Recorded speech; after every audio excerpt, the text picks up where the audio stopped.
This is a story that will get your blood pumping with every episode. Many have even shed tears watching it. It took a full year to produce and has received rave reviews. So, lean back and let's dive into this spectacular tale. In a world where everyone awakens special abilities, our protagonist also discovered a power that garnered universal admiration. He found he could tear through armies with just a broken sword and wield forbidden magic. A century ago, ignorant demons began pouring out of towers across the globe, unleashing endless devastation. Faced with these formidable creatures, humanity seemed doomed until the Great Awakened emerged, heroes who proved invincible. They repeatedly assaulted the towers, desperately trying to halt the monster tide. This marked humanity's first invasion from another dimension. The initial generation of Awakened were celebrated as heroes, their legacies enshrined in the heroic Cloud Library. Our protagonist eagerly delved into these records. Tales of mages casting spells without incantation and swordsmen felling 10,000 foes with a single branch. These figures are now legendary, and our protagonist's dream is to emulate them, to forge his own legend. A chosen mark appeared on his hand, a clear sign that he, too, was destined to become an Awakened, just like the heroes of old. However, fate had a cruel twist in store. This year marked his third qualification exam, and failure again would extinguish his last chance to become an Awakened. Yet, in a bitter irony, everyone else in his class passed, celebrating joyfully. As notifications flooded his phone, a heavy shadow fell over him, and tears welled up. His classmates scoffed, telling him the Awakened's disgrace, could clean the classroom, suggesting it was all he was good for. He felt like he'd never achieve his dream, pondering if this was the stark reality of chasing aspirations. The mark on his hand, once a symbol of hope, now felt like a painful scar. Just then, a male classmate rushed in, urging everyone towards the school gate. It turned out that Haishi, a former peer, had returned as a level 1 Awakened for an interview. In front of reporters, Haishi projected an image of composure, even feigning concern about our protagonist's tardiness, repeatedly recounting how he had supposedly aided him in the past. In truth, Haishi couldn't even recall our protagonist's name, only remembering their interactions after his companions prompted him. Their past had been filled with Haishi's taunts and physical abuse, never treating him as a human, even stealing his money. Now, Haishi surprisingly invited our protagonist to participate in his filming. Our protagonist vehemently refused, feeling he'd merely be background fodder. As he prepared to leave the ridiculous spectacle, Haishi pointedly asked if his qualification exam had failed again, dismissing his feelings by suggesting there was nothing to care about. Remembering the pain of 3 years past, our protagonist silently endured, forcing a smile and offering insincere words of gratitude for the interview, knowing full well no one would remember him afterward. In that moment, he finally grasped a harsh truth: power dictated respect, even for the embodiment of evil. Just then, Haishi and his 2 companions invited him to the heroic mausoleum that night, promising that if he came, Haishi would petition the association for another qualification exam. Haishi made it clear it was merely to boost his own popularity, with details to follow.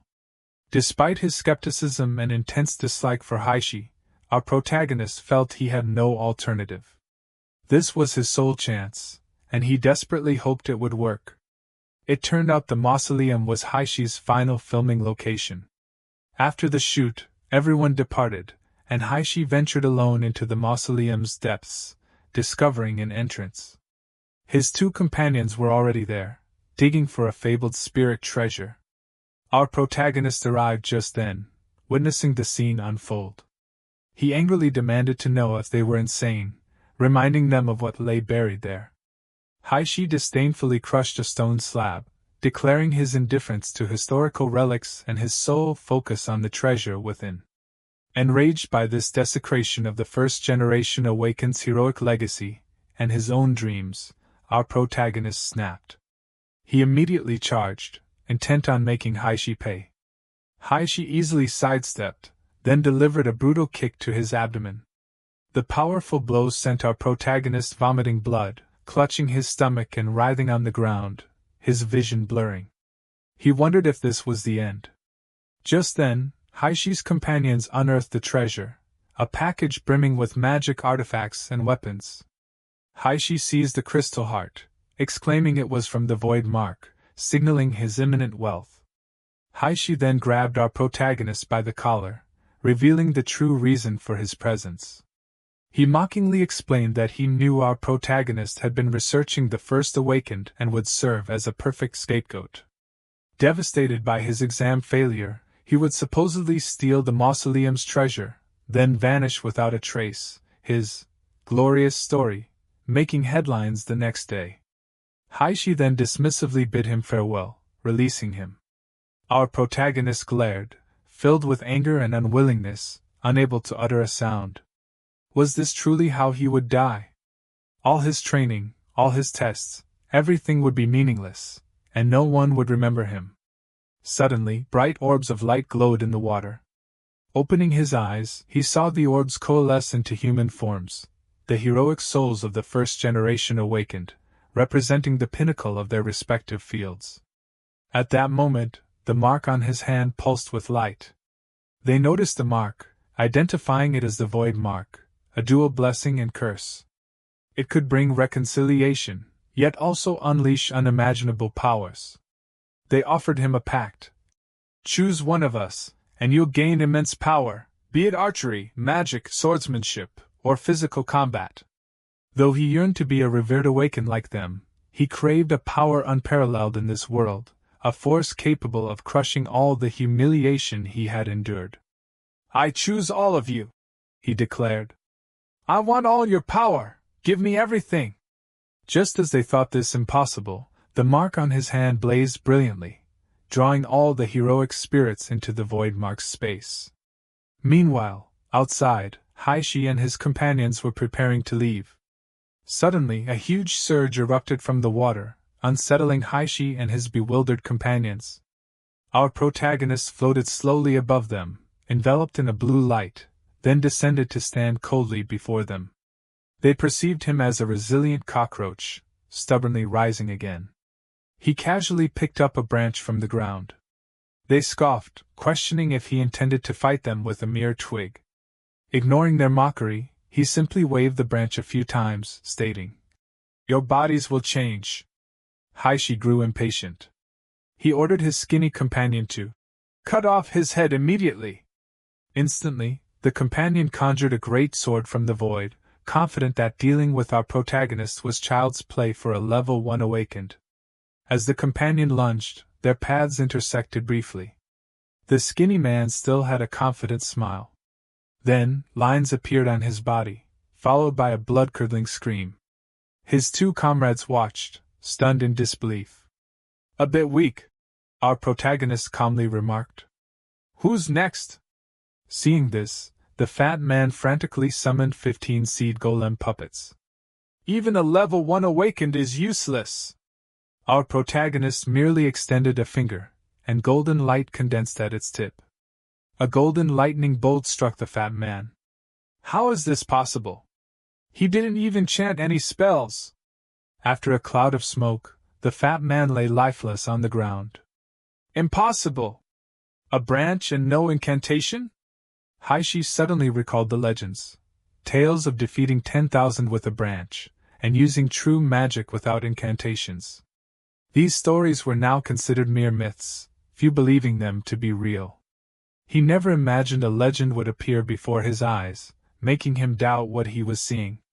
However, he didn't realize that the legacy of the first generation of Awakened now resided within our protagonist.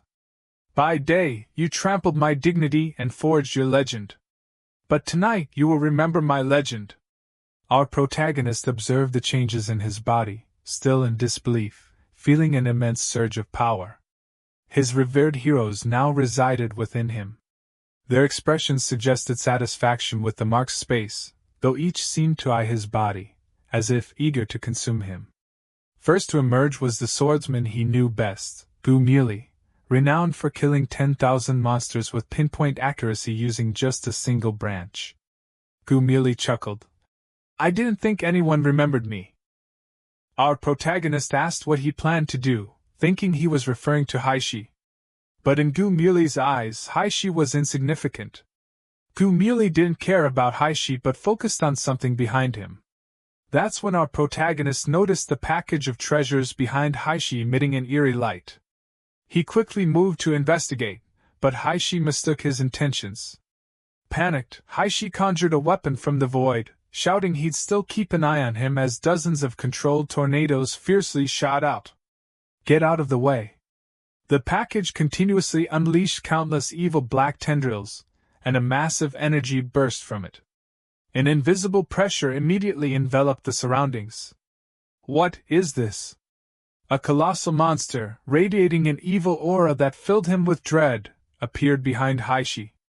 Haishi, trembling behind it, crawled up and looked at it in horror, asking why it was there. Our protagonist explained that it was a gem from the Demon Tower, born from awakened honey and other species. He further clarified that some demons survived by hiding and hibernating, and this particular creature was the embodiment of the void, a black sphere covered in eyes, with countless tentacles. Its danger level surpassed a level 1 awakened, a walking disaster. It continuously emitted poisonous gas capable of killing all living things within several kilometers. He noted that in his era, this was a trivial task, but for the people of this era, it was a death sentence.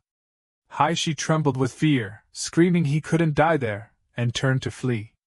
Our protagonist quickly warned him to stop, explaining that the monster prioritized targeting moving objects. But it was too late. All of the monster's eyes turned towards Haishi. Suddenly, a tentacle shot out, heading straight for him. Haishi quickly raised his sword to block, but it was futile. The monster's grip tightened, the emergency rapidly escalating. Countless small tentacles wrapped around him, continuously draining his life force. Haishi's body withered, and he collapsed, nothing but a shriveled corpse. "I'm sorry, I already warned you," our protagonist stated. "It's a shame you couldn't witness my legendary tale." At that moment, an explosion suddenly rocked the city center. A giant three-headed dog materialized out of nowhere, wreaking havoc. Just then, a man appeared before the creature. People cheered upon seeing him, recognizing him as Kasha, the rare awakened. The three-headed dog immediately attacked the man, but Kasha lightly leaped up and slammed his fist into the ground, instantly killing the beast. "Does anyone know where Haishi is?" Kasha inquired, about to make a call when a terrifying aura suddenly spread. He turned to look, discovering the aura covered the entire city. Everyone else on the scene, except for him, was pinned to the ground, unable to move. There's no mistake. Even a level 1 awakened can't resist this aura. It must be at least a level 4. The source of the aura was surprisingly the heroic mausoleum. Haishi had actually tried to steal the treasures from the heroic mausoleum, including the magic crystal that sealed the monsters. The embodiment of the void, a black sphere covered in eyes with countless tentacles, its danger level surpassed a level 1 awakened. Seeing the monster, Haishi no longer cared about the treasure and turned to run. However, a monster tentacle shot out, heading straight for him. The tentacle pierced deeply into his chest, continuously sucking his life force. Haishi's flesh withered, and he knelt, unable to move. Gu Muley approached him, put an arm around him, and said, "Aren't you going to give me your body? This isn't the current level." At this moment, other spirits in his body were arguing over control. Our protagonist addressed them, saying he could lend his body to all of them, but with one condition: they had to show him how strong they truly were, vowing that one day he would surpass them all. Hearing this, all the heroic spirits were surprised. Gu Muley saw their hesitation, realizing he couldn't enjoy the body alone. "Let's begin," he urged. "I'll go first, guys." With a single strike, countless tentacles of the monster were severed. The branch in his hand also broke. The monster's counterattack hit him, but he immediately switched to the elf and lightly sidestepped. Then, he struck the tentacle, severing it directly. Seizing this opportunity, he quickly bent down and picked up the ground. Then, with a mighty swing, he used the force of the tentacles, leverage against leverage, to heavily slam the monster to the ground. As the ground shattered, the monster was pushed down. He immediately picked up a bow and arrow from the ground, aimed, and fired countless arrows, hitting the monster. Hearing its screams, he didn't stop. He declared this was just the beginning and that he hadn't yet seen all of Gumiuli's strength. Then, he battled the monster for 3 rounds, utilizing his various professional skills. Finally, he came to Haishi's corpse and picked up his broken spear. At this point, the monster, intimidated by his attacks, turned and fled. Its 2 tentacles helped it. Electricity crackled in his eyes, and his body was covered in lightning. The tentacles instantly turned into charcoal. He leaped high, performing the ultimate skill. 1 cut 2 halves. The monster was split in half. Finally, with the help of all the heroic spirits, he killed the monster. However, at that moment, a crow on a nearby branch witnessed his entire process of killing the monster. On the other side of the city, a pile of monster corpses lay stacked, and a man sat atop them, talking on the phone. He was told the monster had been defeated and that he was a step too slow. He asked who killed it, and the information transmitted by the crow indicated it was a student from the training academy. Hearing this, the man instantly became interested, expressing a desire to meet her. The man was none other than Qian Yuan, currently the strongest awakened in the world. Our protagonist mentally recounted how the principal had kindly allowed him to take a makeup test, and he had ended up blowing up the principal's office. In the training academy, students discussed the previous night's aura. Some even boasted about killing the monster, claiming it was their training academy's doing. However, no one believed such claims. It had been 10 years since a new level 4 awakened had appeared. There were even rumors that last night's monster was killed by an awakened from their training academy. And the protagonist of the story walked past them with faltering steps. Last night's heroic spirits had possessed him, leaving him feeling drained. Just then, a muscular figure suddenly darted out, knocking him to the ground. He heard remarks about him being a failure, and not a level 1 awakened. Gumiuli appeared before him, observing his pathetic state, asking where his arrogance from yesterday had gone and if he still wished to surpass him. Then, he surveyed the entire academy's aura, stating that awakened in this era had degenerated to the level of ordinary people, and if the demon tower reappeared, the world would face destruction. Just then, Gumiuli sensed a powerful aura among the crowd. While he was deep in thought, our protagonist received an urgent notification from his teacher. Immediately go to the training ground for the makeup test. This surprised him. All the students were curious, as it was their first time hearing about a makeup exam for awakened. Everyone planned to watch him. The first test was the 100-meter sprint, with an average time of 3.6 seconds and a historical record of 2.7 seconds. At the sound of the gunshot, our protagonist instantly sprinted to the finish line, achieving 1.2 seconds, shattering the historical record. Everyone gasped in disbelief. The second test was the 3,000-meter long-distance run, with an average time of 4 minutes and 20 seconds and a historical record of 3 minutes and 17 seconds. He effortlessly ran it in 1 minute and 17 seconds. Next were 120-second push-ups, with an average of 215 repetitions and a historical record of 418 repetitions. His result was 840 repetitions. The bench press average weight was 400 kilograms, and the historical record was 620 kilograms. His result was 1,280 kilograms. The crowd gasped in amazement again. In front of them, he seemed like a different person, no longer the one who had failed the exam for 3 consecutive years.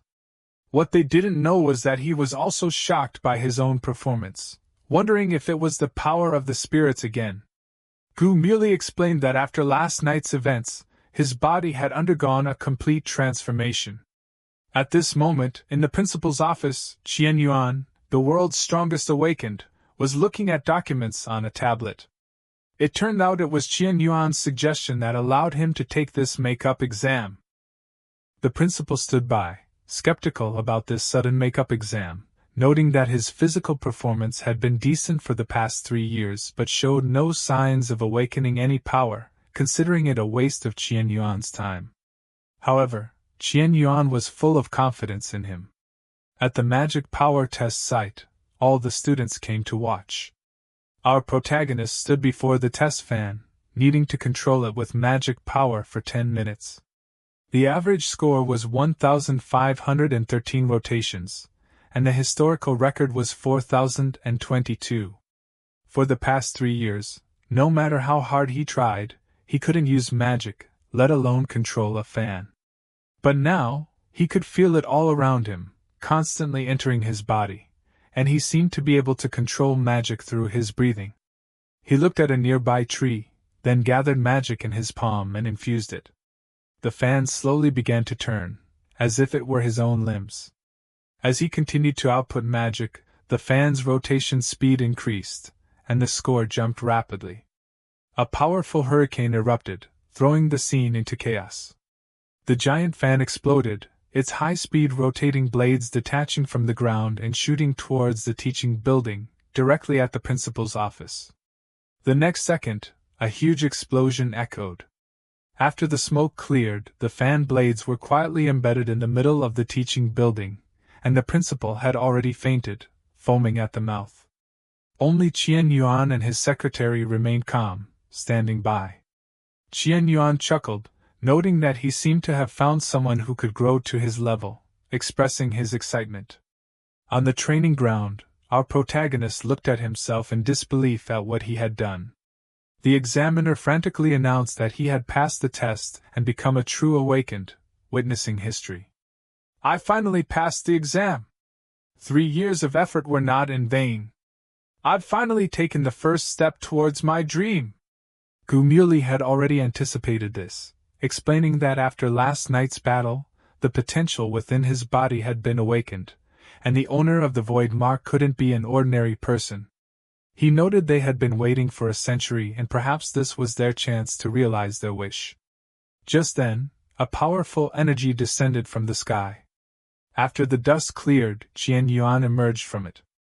Our protagonist was surprised to see the strongest awakened of this era there, and Qian Yuan even actively congratulated him, saying he had passed the exam and become a qualified awakened.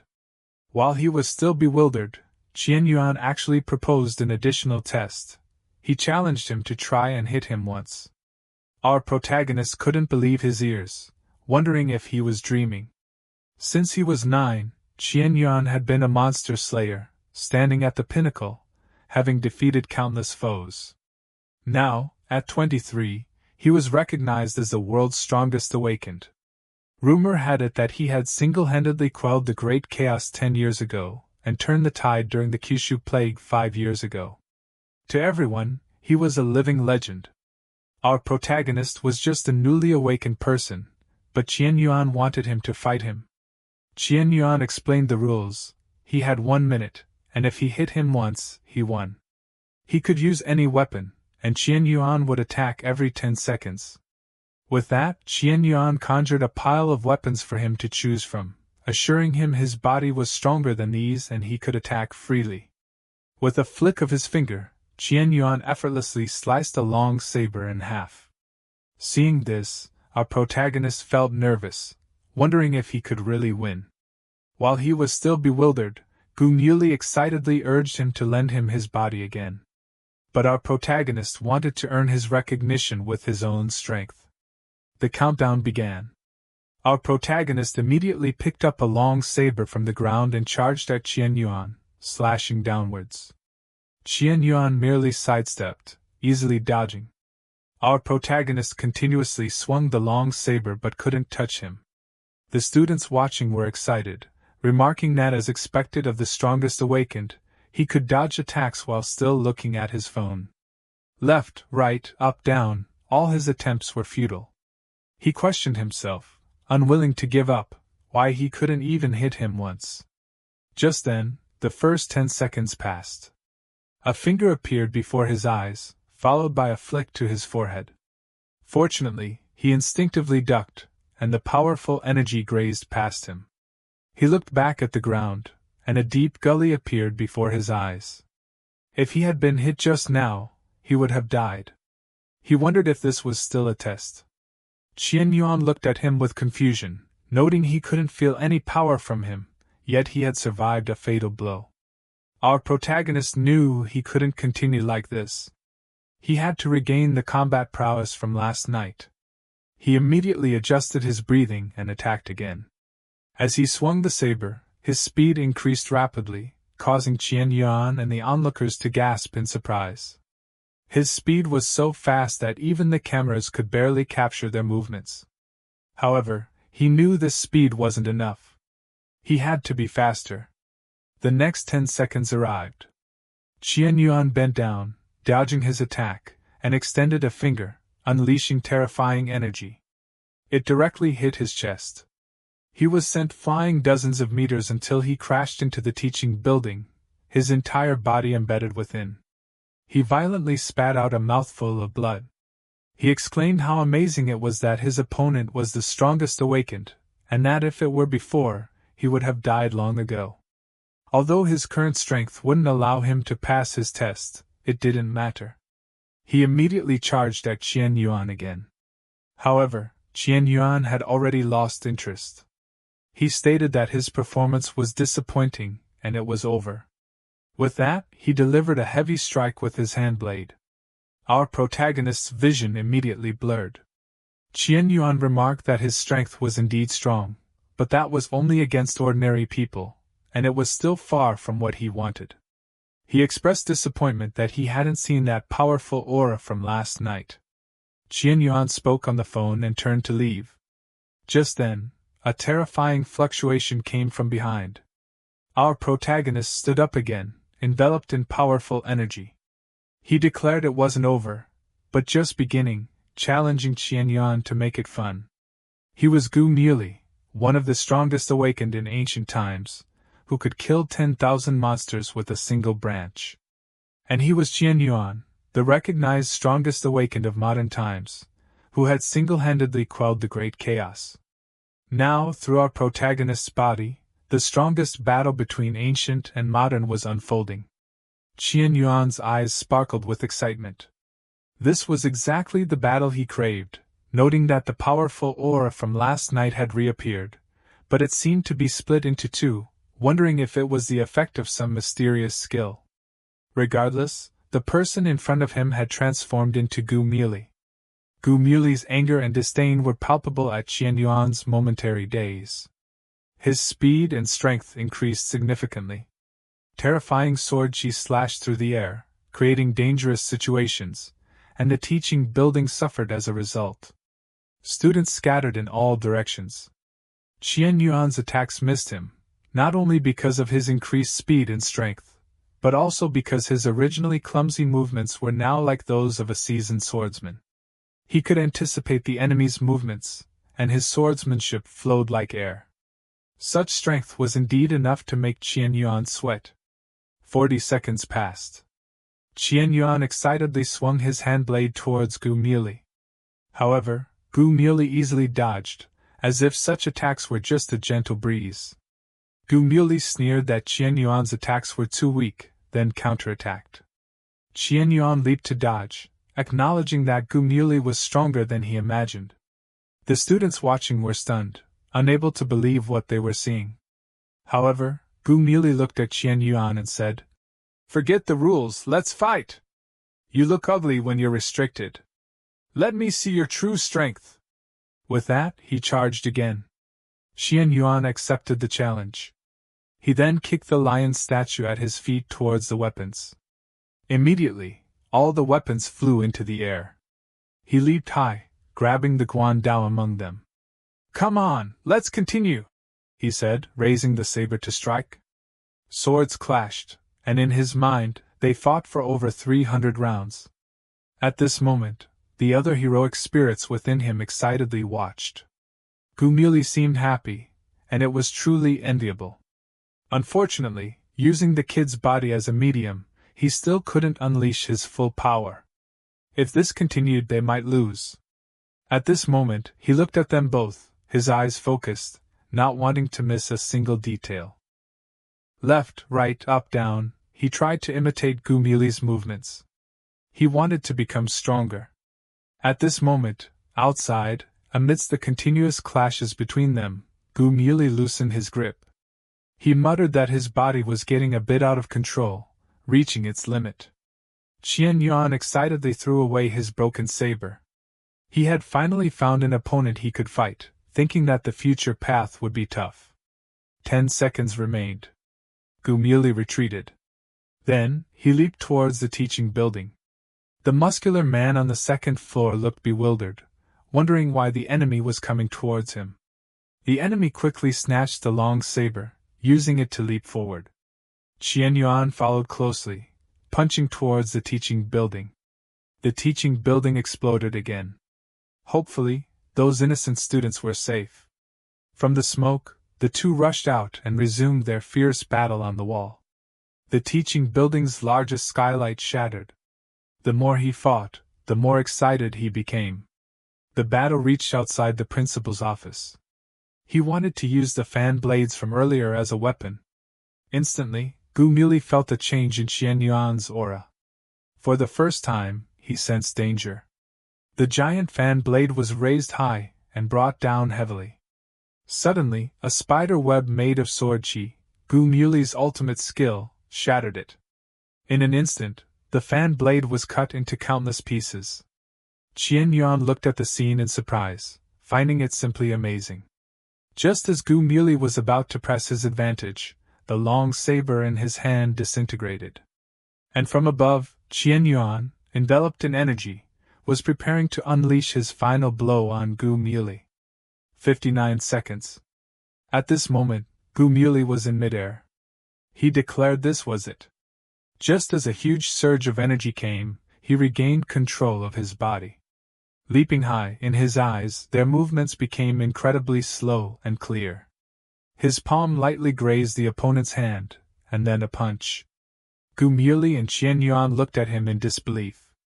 As a price, his right arm was gone, and his left arm was useless. He proclaimed this was his last strike, carrying the strength of caution, and he would heavily strike Qian Yuan. True battles are a collision between the strong.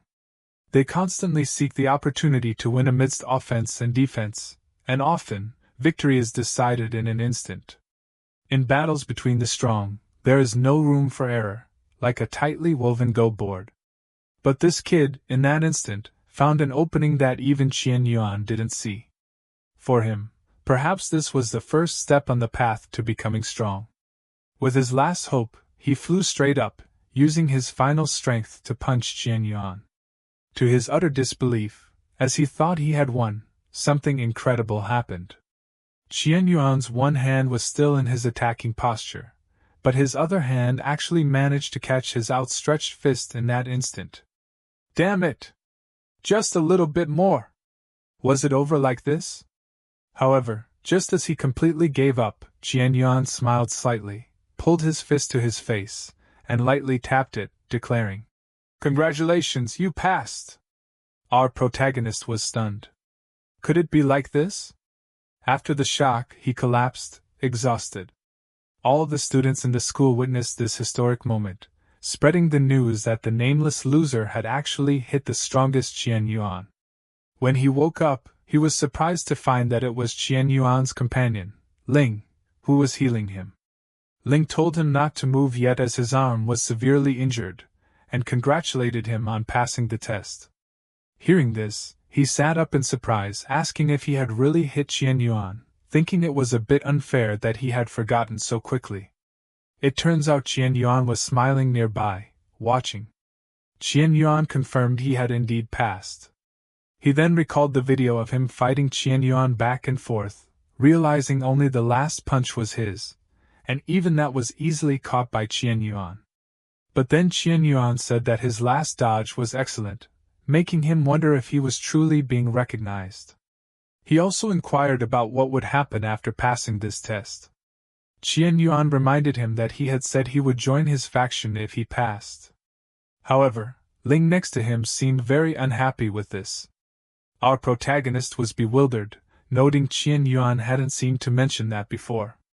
Qian Yuan looked at the crowd on the teaching building, stating that this wasn't the place to talk, and that he would come to his house tonight to discuss the true nature of their organization in detail, expressing curiosity about his choice then. That night, our protagonist lay on his bed, contemplating Qian Yuan's words about their true organization. Since the appearance of the Demon Tower, countless interdimensional monsters had emerged, making him wonder what other enemies they faced besides those creatures. While he was lost in thought, he heard movement downstairs. It was Qian Yuan. He immediately went downstairs to greet him. However, he was shocked to find his old mom lying on the ground. What on earth happened? He saw a man sitting in his kitchen, eating the dinner his mom had prepared all day. The man greeted him, introducing himself as Gu Mu, a level 1 awakened and a companion of Qian Yuan. He instructed our protagonist to pack his bags quickly as they were heading to the base immediately. But our protagonist didn't care what he said. He angrily threw a punch, a fierce blow, but hit nothing. Gu Mu subtly appeared behind him, asking what was wrong, and stating he didn't like jokes. Listening to Gu Mu's mocking words, he looked at his mother lying on the floor in the entrance hall, recalling childhood memories. His father had left when he was young, and his mother had worked hard to raise him alone.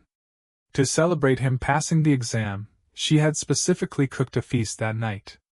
He turned and fiercely chopped at his opponent, demanding again what he had done to his mom. Within the marked space, all the spirits watched the scene. They remarked on his current self, awakened, and that as his opponent, Gu Mu was just their subordinate. They urged him to show what he could do. Our protagonist had only learned all professional skills from being possessed once. That night, he found his mom lying on the floor at home, and somehow, an extra person was there. Gu Mu taunted him about his mother, asking him to guess what happened, and remarking on his anger. With that, he raised his hand blade and chopped at him. Our protagonist looked at him coldly, raised his hand, and gently caught his. With a twist of his arm, Gu Mu lost his balance and flew straight out the window. The spirits in the marked space were also surprised, exclaiming that it wasn't Gu Muli's ultimate move, God's hand, and that they couldn't believe this kid learned it after seeing it just once. Gu Mu flipped over and stood up again, wondering what had just happened, questioning if it was Tai Chi, and feeling he had been thrown off balance by his own power. He noted that intelligence had said this guy only used swordsmanship and was very reckless. Our protagonist walked out of the rubble barefoot, his body wrapped in an aura of power. He gave Gu Mu one more chance to answer his question, what he had done to his mom. Gu Mu replied with a playful tone that his current expression made him want to tell him. He revealed it was a highly toxic poison, and if he was lucky, he might even have a chance to leave a last will and testament. Our protagonist wanted to know why he was doing this and if he wasn't Qian Yuan's companion. Gu Mu scoffed, calling him stupid, saying he wasn't his companion and would only become their enemy, and that naive people like him were easily exploited for their weaknesses. Just then, his foot was stepped on. The next second, Gu Mu swung a punch at his cheek. Although he quickly dodged, a wound appeared on his cheek, and then the wound was filled with poison. It turns out Gu Mu had poison in his fingernails. Gu Mu explained it would rebuild his body from the fantasy, and in just 1 minute, the poison would invade his entire body. By then, even gods wouldn't be able to save him. The only way to get the antidote was to join the organization, otherwise die. There was nothing he could do. He could only ask the spirits in the marked space if the King of Healing, Valen, could tell him the antidote method later. After getting a positive answer, he didn't worry about the current poison. Now, the world's strongest healers resided within him. No matter what profession, they had reached the peak. So Gu Mu, to him, held no fear at all. Gu Mu saw that he remained calm, without any sign of impending death, and became furious. He declared he would let him experience true suffering and that this punch would make him wish he was dead. Our protagonist sidestepped, and the trees behind him instantly withered. After his series of combos, Gu Mu retreated repeatedly, pushed to his limit.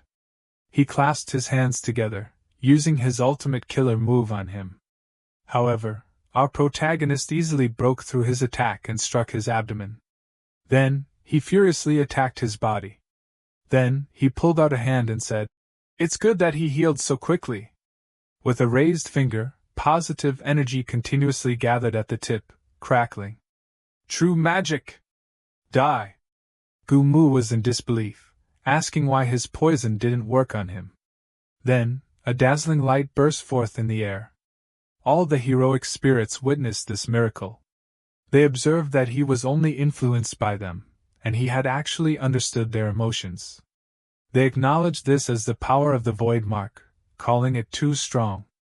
They decided that if he was cultivated to learn all their abilities, he would reach a height unprecedented for humanity.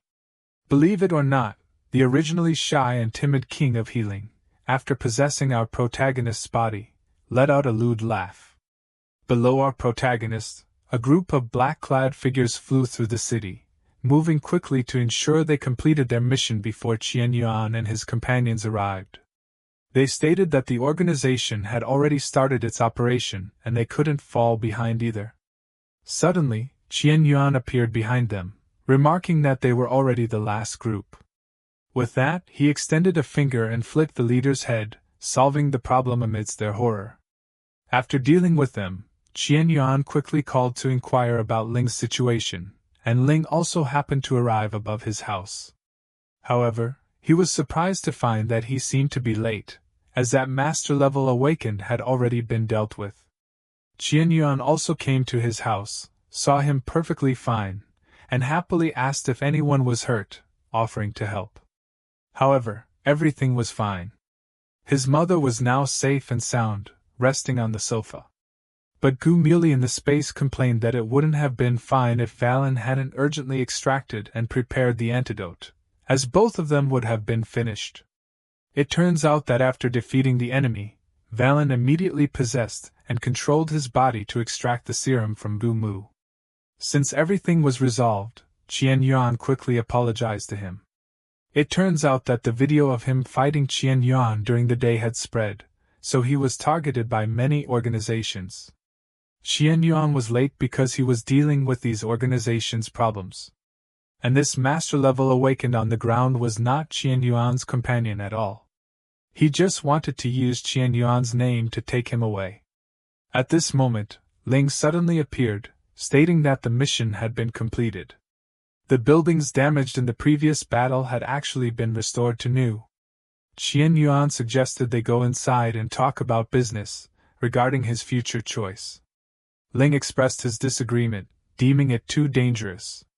Qian Yuan was trying to persuade him to become his companion and train with him. But our protagonist was ecstatic, knowing that becoming the strongest Awaken's companion meant getting closer to his dream. He had worked hard for this since he was little. No matter how seriously he was injured, he never complained. Qian Yuan couldn't guarantee his absolute safety but encouraged his mother to see him become stronger, reaching a height no less than the hero's, fulfilling his dream. After some persuasion, his mom finally agreed. The next day, he packed his luggage and set off. He told his mom he was leaving, to take care of herself, and to remember to come home for Chinese New Year. Instantly, a wave of reluctance surged in his heart, and tears almost burst forth. However, when he opened the bento his mom made on the car, he couldn't control his tears anymore. The journey was silent. Soon, they arrived deep in the mountains. He was told they had arrived at an awakened prophecy organization recognized by the country. He looked at the building in front of him, amazed. At this moment, a man on the second-floor window stared down, noting that another newcomer had arrived. In the room, various people were gathered. They seemed to have different opinions about the newcomers. Two women appeared indifferent to the newcomer, while the blonde-haired person seemed happy to have a new addition. The red-haired man walked to the window, telling his companions that he would personally confirm if he had the qualifications. In the awakened test, our protagonist successfully gained the approval of Qian Yuan, the strongest awakened, by using ancestral spirit possession. Qian Yuan invited him to be his companion and to come to their organization. Our protagonist held his luggage, amazed by the base. Just then, a person suddenly appeared in the air, looking at him. He remarked that it was not bad, that he could take his attack head-on, and that he seemed to have some potential. With that, he landed steadily with a backward flip. He introduced himself as Taro, from the Prophecy Division, and that he was in the same batch. Our protagonist looked at him, bewildered, while Qian Yuan stood by, enjoying the scene. The next second, Taro attacked him again. Our protagonist asked what he meant by same batch, while fighting, waiting for his explanation. Taro began explaining about the Prophecy Division's purpose, asking if he really wanted him to explain while fighting, but noting it saved time. He then asked our protagonist's name, calling him Man, and saying he would tell him about an Awaken's job. Our protagonist responded by asking if it wasn't just about eliminating monsters that rushed out of dimensional cracks. Taro confirmed that was correct, but then asked if he knew what else there was, mentioning the great chaos of 10,000 kingdoms 10 years ago, and the Kyushu catastrophe 5 years ago, asking if he knew their causes. Our protagonist asked if it wasn't caused by the Great Rift. Taro confirmed that was what he learned in the training academy, but that was just a publicly released false truth. He revealed that the truth was that these were all invasions from other dimensions. Hundreds of years ago, the Demon Tower suddenly appeared, which was the first invasion from another dimension. And to this day, the last ones were constantly testing the world for unknown reasons. But in this era, awakened were fewer than in the past, with very few possessing abilities comparable to their ancestors. To resist interdimensional invasions, someone had a prophecy. Those with precognitive abilities, whenever a disaster reappeared, the chosen ones had to step forward and resolve the crisis. He then stated that they were the chosen ones and that from today onwards he was one of them. Our protagonist continuously blocked his attacks in the air. Taro then welcomed him to the Prophecy Division. Just like that, in a seemingly random battle, he gained Taro's recognition. The other people from his batch stood watching what had just happened. However, the next second, they suddenly disappeared, implying they wouldn't recognize him unless he personally proved himself. Taro enthusiastically led him to the dorms. At night, our protagonist sat on his bed, thinking about the events of the day and the other's coldness. He wondered if he could truly defeat the interdimensional invaders, a sense of unease enveloping his heart. Gumuli suddenly appeared before his eyes, urging him not to overthink things and stating that all he could do now was constantly become stronger. He revealed they had discussed it, and decided to train him to become the strongest human. He noted that neither Qian Yuan nor they, the first generation awakened, had the potential to become the strongest human, but he, as the vessel for all of them, could. Our protagonist was surprised, asking if he could believe that 106 ancestral spirits wanted to take him as their disciple at the same time, to train him to become the strongest human awakened. He wondered why they all changed their minds when they previously only wanted his body. Gumuli explained that there was only one body, and to get it, they would have had to defeat the others, and no one could guarantee victory in such a chaotic battle. But seeing his battle with the King of Healing, he was actually able to use their techniques, even though there was still room for improvement in power and precision. The basic skills were already formed. Although they didn't know if it was the Void Mark's doing, what was certain was that his talent for absorption was stronger than anyone else's. So they changed their minds, finding cultivating him more interesting than getting the body.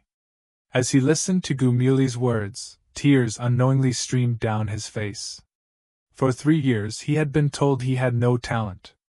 No one had ever had hope for him, only bullying and ridicule, and they didn't even remember his name. He once thought there was no hope for someone like him. However, first, Qian Yuan recognized his strength, and now, the first-generation heroic spirits said he had the potential to become the strongest awakened. He wondered if it was really possible, and if it was okay for something so happy to happen in his life. His admired predecessors had such high expectations for him, and years of grievances flowed out like a fountain, turning into tears. Just like that, he became a disciple of the first generation of Awakened. From Gu Muley, he learned that time and space in his void marks concentrated area had changed. Especially when he slept, the use of space was more efficient than in reality. From now on, he had to train while sleeping, and train for 1 hour every day in the void marks concentrated space. His training began. He silently pleaded with his masters. The next morning, he woke up early and encountered Taro brushing his teeth. Seeing his tired look, Taro teased if he hadn't slept last night. However, when he looked at him closely, he was surprised to find that his aura had changed today, with magic power entwining deeply within him. The next second, Taro lunged at him. But he just lightly bent down and dodged.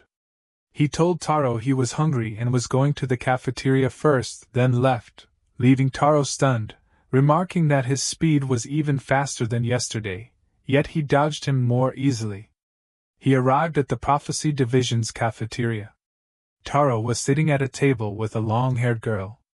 When he clearly saw the girl's face, he realized she was the one who had been watching from the rooftop yesterday. She seemed unfriendly towards him, and also ignored his self-introduction. She declared she didn't plan to acknowledge him, stating that if she acknowledged him, she would naturally call his name. She then announced she had received a prophecy, and challenged him to come with her if he had the guts. In the vast river of history, humanity accidentally discovered an ancient tome known as the Book of Destruction. It was the earliest discovered translation of the Book of Prophecies. Although the book's text was small, its wisdom meticulously recorded major disasters the world would face over the next 80 years. Each prophecy, if it came true, would bring devastating destruction to the world. In 1945, when humanity ventured deep into the Antarctic continent, 3,000 meters beneath thick ice, this mysterious book resurfaced. When explorer Barnard Russell opened the book, the first line appeared. Hello, Barnard.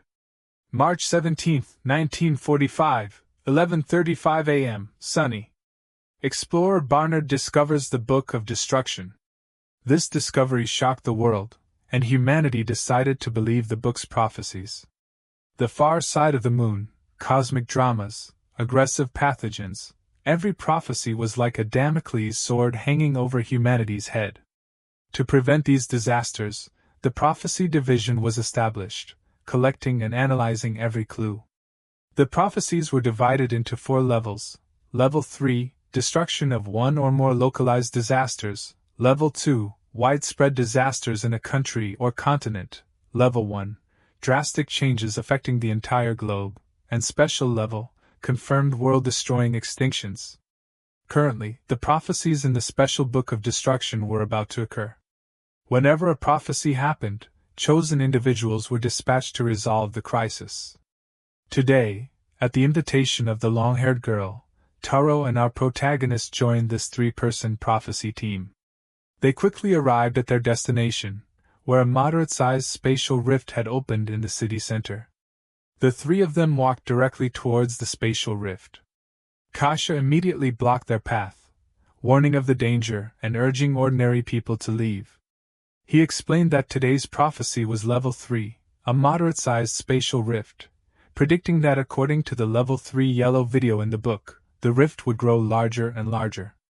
The next second, the rift indeed expanded significantly, and several dangerous werewolves emerged from it. Kasha immediately assumed a fighting stance and punched towards the werewolves. However, there were too many of them, and many awakened at the scene were struggling. Only Kasha remained, barely holding on. A more terrifying aura emanated from the spatial rift. Just as Kasha was worrying about this, she saw the 3 of them walking towards the center of the battlefield. The long-haired girl lightly raised her hand using highest alchemy, Mercury's spear. In an instant, it pierced through several werewolves. Taro also followed, striking down werewolves. Their strength shocked Kasha. At this moment, Kasha, a level 4 awakened, seemed more like a novice compared to them. The evil aura from the spatial rift grew stronger. From the rift, a terrifying demon was about to burst forth. A prophecy, memories of the sacred lake. Awakened level, A grade. Taro and the long-haired girl immediately attacked. However, their attacks had no effect. It seemed that ordinary physical attacks were difficult to harm this demon. At the same time, the demon lunged towards the long-haired girl. Just as she was about to condense a defense, our protagonist immediately stepped in front of her. His palm touched the demon. Then, a powerful force erupted from his palm, penetrating into the demon's body, followed by a violent explosion. Everyone watched in awe. He had defeated a super large-headed demon with one blow. As expected, this morning's feeling wasn't a fluke. He had become stronger in just one night. He felt the changes in his body, attributing them to last night's series of improvements, allowing him to penetrate outer defenses and destroy from within. He happily looked at the girl behind him, then asked her name. She smiled and said, "Xiao Hong." Xiao Hong explained that in this world, various prophecy books exist, and to prevent prophecies from happening, humanity has established a national-level prophecy organization, classifying prophecies into 4 levels. Level 3, destruction of one or more places. Level 2, widespread destruction in a country or continent. Level 1, drastic global changes. And special level, confirmed world-destroying extinction. Currently, the prophecies in the special book of destruction were happening. Whenever a prophecy occurred, chosen individuals were dispatched to resolve the crisis. Today, Xiao Hong invited them to participate in this Level 3 prophecy mission. They quickly cleared the monsters around the spatial rift. Both Taro and Xiao Hong skillfully stood at the rift, stating they were going in now. Kasha, hearing this, was terrified, noting that inside the rift was another dimension. However, our protagonist didn't hesitate and walked straight towards the rift. As the 3 of them entered, Kasha watched in amazement. For her, she had no courage to step into a spatial rift, wondering if they were the rumored secret organization. Inside the spatial rift, countless werewolves attacked them. Xiao Hong was already very experienced in dealing with these werewolves. With a single volley of arrows, she instantly obliterated them. Our protagonist and Taro easily watched from behind. Just then, a huge bear appeared in front of Xiao Hong. Taro immediately stepped forward to help block it. He easily toyed with this clumsy bear. After a series of dazzling combos, he didn't forget to strike a cool pose. Our protagonist seized the opportunity to imitate Taro's attack, delivering an identical combo to the bear. He remarked to Taro that this was how this profession worked. Soon, they cleared the path of all minor enemies and reached the deepest part of the rift space. A colossal figure descended from the sky, a minotaur, danger level, A+. Xiao Hong fearlessly attacked immediately using Highest Alchemist. A circle of alchemy appeared at the minotaur's feet, imitating golden transmutation. Instantly, countless golden treasures flew out, and Xiao Hong continuously consumed mana to suppress the minotaur. Taro saw her dazzling output, and immediately went forward to deliver the finishing blow to the minotaur. However, our protagonist, watching from behind, clearly saw that Xiao Hong's attack had no effect on the minotaur. When they looked at him with confusion, the minotaur moved. Seeing this, both of them were in disbelief. The minotaur stood before them completely unharmed. Alchemy blades appeared behind our protagonist. He lamented the loss of such excellent talent, noting that this girl, at her age, could actually achieve such mastery in alchemy. He added that it was just a shame she was using the wrong method, as this monster had 100% physical resistance. He offered to show the girl what true alchemy was, and with that, he walked to Xiao Hong's side, gathering a large amount of water. Instantly, the minotaur's lower body was enveloped in water. Seeing this, Xiao Hong gasped, asking how he knew alchemy and what he was doing, pointing out that physical attacks were useless against that monster.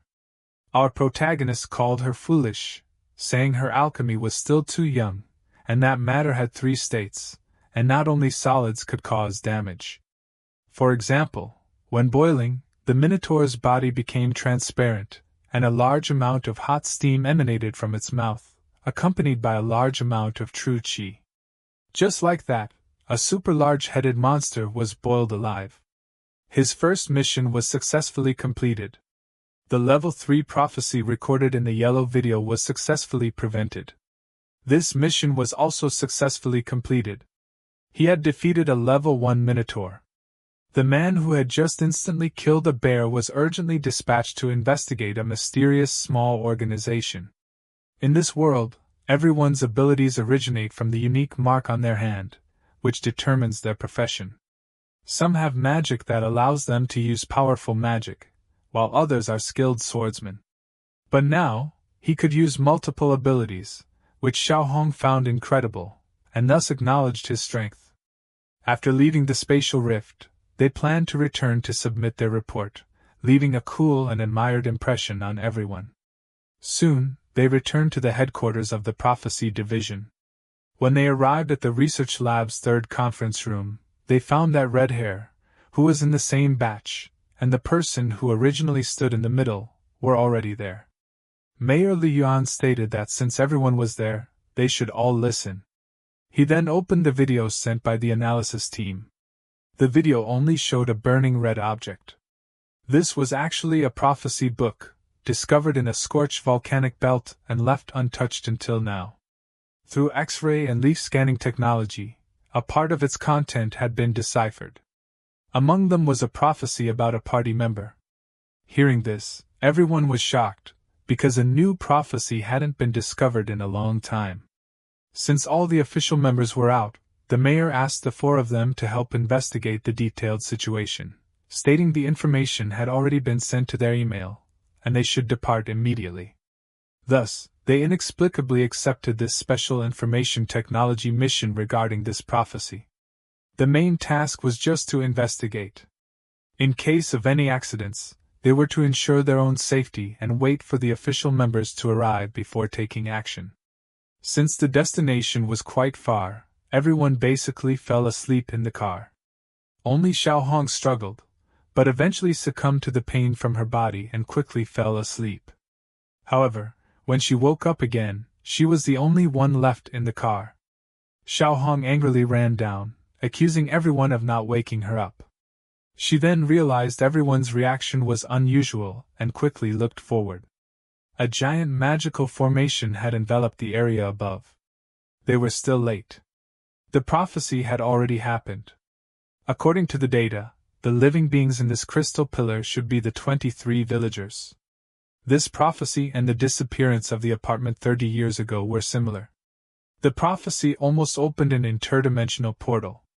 Just then, the purple crystal showed signs of activity. Just as the headquarters was hesitating about what to do, Red Hair immediately stepped forward, stating that he would stop it, ignoring the mayor's warning. Suddenly, a powerful magic power erupted from behind them. Red Hair declared that he was a genius and that if you didn't have some strength, you couldn't even speak. He believed their intervention was feasible and suggested they go and stop this crisis.